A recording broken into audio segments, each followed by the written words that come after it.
ధన్యవాదాలు తెలియజేసుకుంటున్నాను. Poll management చేసే విధంగా మనందరం కూడా ఇప్పటికే ప్రజల దగ్గర చాలా రకాలుగా మనందరం చేరాం. కానీ దాన్ని మన పోల్ మేనేజ్మెంట్ చేసుకోవాలి, ఓట్ల రూపంలో మార్చుకోవాలి.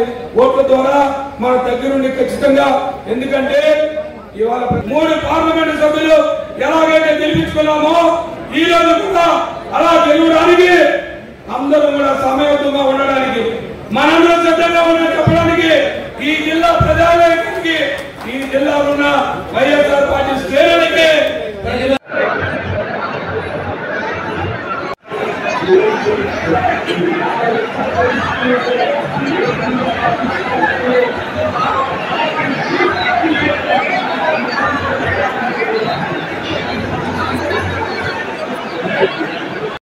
వీలైనంత వరకు ప్రతి గ్రామంలో ఇందాక పెద్దలు చెప్పినట్టు ప్రతి సచివాలయ పరిధిలో మన అభ్యర్థి ఉన్నా లేకపోయినా మన నాయకుల సారథ్యంలో ఇంటింటికి నాయకులందరూ కూడా వాళ్ళని కలిసి వాళ్ళ కుటుంబాలను కలిసి తెలియజేసే విధంగా ప్రయత్నం చేయాల్సిన అవసరం ఉంది.